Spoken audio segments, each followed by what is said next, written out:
Hemos llegado alrededor de 1981-1982.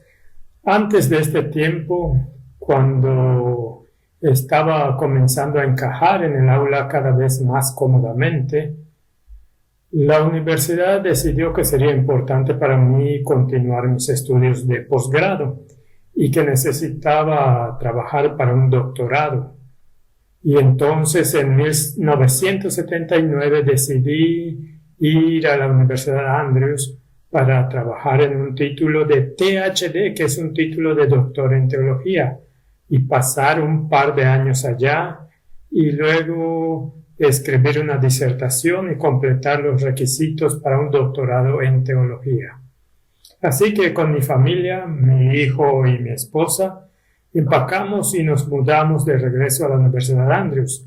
Pudimos experimentar los hermosos inviernos de la Universidad Andrews y caminar trabajosamente por la nieve e incluso me rompí la pierna en una ocasión en una bicicleta.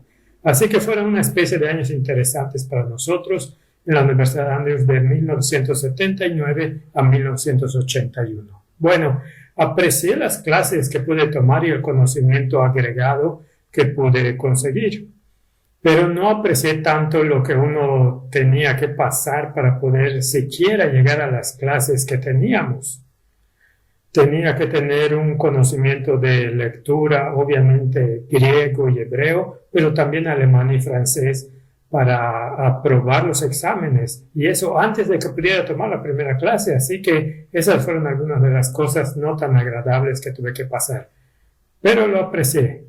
Aprecié el tiempo que pude pasar allí y las clases que pude tomar y los profesores de la Universidad Andrews. Así que fue bueno. Pero lo que realmente sucedió para mí y lo que realmente fue significativo sobre eso no fueron tanto las clases que pude tomar, porque ahora estaba comenzando a formular mi pensamiento sobre estos temas de la salvación y justificación por la fe, y había llegado a algunas conclusiones acerca de Desmond Ford y vi su dirección como era realmente una dirección muy peligrosa para el futuro del adventismo. Y estaba poniendo en orden mis pensamientos y reflexionando sobre esto, y fue tan bueno para mí alejarme del tipo de intensa controversia que se estaba acumulando en el Pacific Union College y separarme de él por completo y pensar un poco y estudiar un poco. Y por primera vez en mi vida estuve expuesto a lo que se conoce como el mensaje de 1888. En toda mi experiencia en el adventismo hasta ese momento, y nuevamente he pasado toda mi educación en las escuelas adventistas, desde el segundo grado hasta el posgrado, nunca había escuchado nada sobre Jones y Waggoner. No había escuchado sobre eso, obviamente en la academia, y no escuché nada al respecto en mi experiencia universitaria como estudiante. No había escuchado prácticamente nada al respecto, y de repente comencé a escuchar algunas cosas que estaban sucediendo. Ahora había personas que sabían de esto mucho antes de que yo me diera cuenta de ello.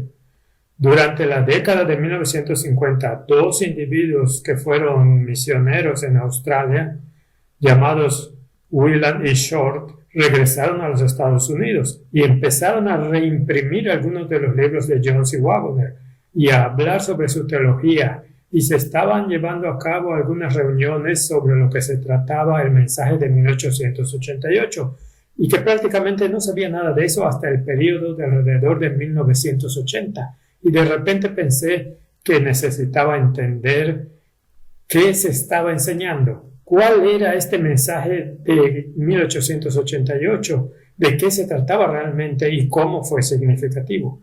Así que comencé a acabar y comencé a leer, y esta fue la parte más importante de mi experiencia alejado de la polémica y solo con la capacidad de sentarme y pensar y leer. Y comencé a ver cosas que nunca antes había visto con claridad. Número 1. La comprensión del Evangelio era completamente diferente a la comprensión de Desmond Ford del Evangelio en todos los niveles. De que el pecado no es necesariamente una herencia de nacimiento, que es una cuestión de decisiones que tomamos cuando tenemos comprensión de lo que es verdad y lo que no es verdad. Lo más importante, su enfoque estaba en Jesucristo, elevando a Jesucristo, pero elevando a un Cristo que bajó hasta nuestro nivel sin saltarse 4,000 años de herencia, de lo cual no hay evidencia en las Escrituras o en el espíritu de profecía, de que no tomó una naturaleza diferente a la que tenemos hoy, sino que vino en la misma naturaleza que tenemos. La naturaleza que es propensa al egoísmo y es propenso a ser tentado tanto desde adentro como desde fuera. La peligrosa naturaleza de la humanidad caída. Y luego su enfoque en la justificación fue muy diferente a la de Desmond Ford. Justificación no es solo declararnos justos, sino hacernos justos. En lo que Dios no solo declara que seamos perdonados, sino que Él nos cambia para que tengamos nuevos valores, nuevas comprensiones de quiénes somos y quién es Dios y de qué se trata el Evangelio. O de lo contrario, Dios está contando una ficción legal. Te estoy declarando justo cuando realmente eres injusto. El mensaje de 1888 dice que lo que Dios dice que ya ha hecho es verdad. Y eso se convirtió en otra parte de este mensaje que no había entendido antes, que ellos enseñaron antes de ese tiempo. Y luego, por supuesto, la conclusión del mensaje tiene que ser que si Dios puede hacernos justos en el momento de la justificación y producir un crecimiento santificador en nuestra experiencia hasta el final a través de nuestra vida, llegará un momento, si vivimos hasta el final de la historia de esta tierra, cuando todo el pecado habrá sido eliminado por la gracia y el poder de Dios. Y así ya no pecaremos en pensamiento o palabra o acción, que es la única definición de pecado que es válida. Empecé a comprender que su evangelio era un evangelio completamente diferente al evangelio de Desmond Ford, de principio a fin, de la raíz a la conclusión, que esta era una forma completamente diferente de ver la salvación y cómo Dios está preparando a un pueblo para la traslación al final de los tiempos. Y así que el evangelio de Desmond Ford comenzó a ser muy claro para mí como una aberración, como un evangelio falso, como una enseñanza que destruiría la iglesia adventista del séptimo día. Y comencé a estar muy agradecido por el mensaje que llegó en 1888. Ahora hay una cosa que tenemos que aclarar. Se llama el mensaje de 1888, pero en ese año en particular podemos decir desafortunadamente o tal vez por providencia de Dios que no conocemos, no se tomó registro de las presentaciones que se hicieron en la conferencia de 1888. No hay transcripciones textuales de eso.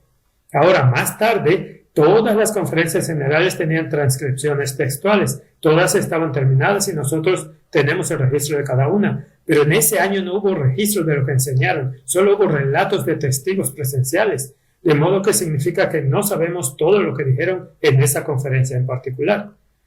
Y algunas personas dicen que eso significa que no sabemos cuál es el mensaje de 1888. Creo que puede ser providencial, porque ese fue solo el comienzo de su enseñanza sobre el Evangelio y sobre estos temas.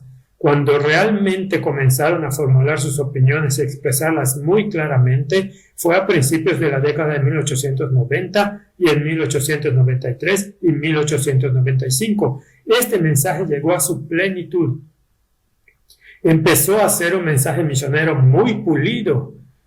Empezaron a decir las cosas con tanta claridad como nunca las habían dicho, y sus escritos estaban en armonía con eso en ese momento, por lo que realmente debería llamarse el mensaje de la década de 1890, el mensaje que fue diseñado para preparar al pueblo de Dios para traslación, porque si leemos correctamente a Elena de White aquí, estaríamos en un periodo de tiempo, en ese periodo, para prepararnos para la traslación. Debería haber sucedido la segunda venida en los 10 o 12 años posteriores a 1888, de acuerdo con Elena de White. Y este era el mensaje que iba a preparar a la gente para la traslación. Ella dijo que era el comienzo del fuerte clamor. Ella dijo que si rechazábamos este mensaje, rechazaríamos a Jesucristo, el autor de este mensaje. Por lo que aquí comenzó a impresionarme mucho durante este periodo de tiempo, que aquí es donde Dios nos había hablado más claramente sobre el tema de la justificación por la fe que en cualquier momento anterior en la historia adventista. y comencé a cavar profundamente en este periodo y este entendimiento solo para ponerlo todo junto. El mensaje de 1888 y los años siguientes está tan en peligro hoy como lo estuvo en 1888. Ellen White escribió mucho sobre el hecho de que si los líderes continúan oponiéndose y ridiculizando el mensaje y a los mensajeros, su salvación podría estar en juego en este asunto y es necesario que haya un buen arrepentimiento. Bueno, hoy hay tanta oposición en los círculos académicos de alto nivel contra los mensajes de Jones y Waggoner. El asunto de que el pecado es una cuestión de elección, Jesucristo tomando nuestra naturaleza caída, justificación siendo hechos justos, así como declarados justos, y victoria completa sobre todo pecado antes de que Jesús regrese a la tierra. Esos problemas son tan actuales como lo fueron en 1890. Por lo que este mensaje todavía no es aceptado en general en los círculos académicos adventistas. Y veremos a medida que avanzamos en estas presentaciones cómo eso nos está impactando en este momento hoy. El mensaje de 1888 creo que fue el mensaje más claro jamás dado a la Iglesia Adventista sobre cómo prepararse para la tribulación y la segunda venida de Cristo. Creo que esto es algo que todos debemos entender profundamente en este momento, que los mensajes están allí. Cuando yo estaba creciendo, los libros no estaban disponibles, pero hoy los tenemos todos y no hay razón ahora para que seamos ignorantes de los mensajes de ese periodo de tiempo. Podemos leerlos por nosotros. Hay muchas presentaciones, tanto verbales y por escrito, en cuanto a qué era este mensaje y cuál era su esencia. Y tenemos la tremenda ventaja hoy que no tuvieron ni mis padres ni mis abuelos. Ellos no tenían este mensaje. Fue enterrado durante décadas, pero ahora está disponible para nosotros, porque creo que ahora estamos en otro periodo como 1880 y 1890. Estamos ahora en un periodo en que creo que Jesús está preparando el camino para su regreso a esta tierra. En este periodo de tiempo, y podemos ser esa generación.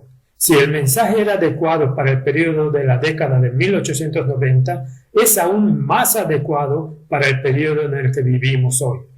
Este creo que es el corazón y alma de quienes somos como adventistas del séptimo día. Así que de nuevo estaba muy agradecido por esa oportunidad que nunca antes había tenido realmente en mi vida para profundizar los mensajes de 1880.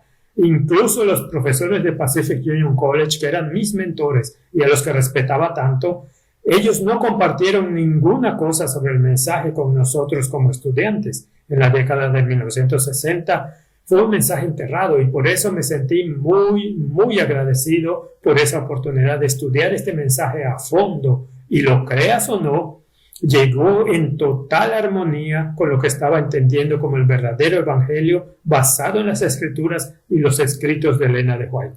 Por lo que fue un periodo muy satisfactorio de mi vida y mi ministerio.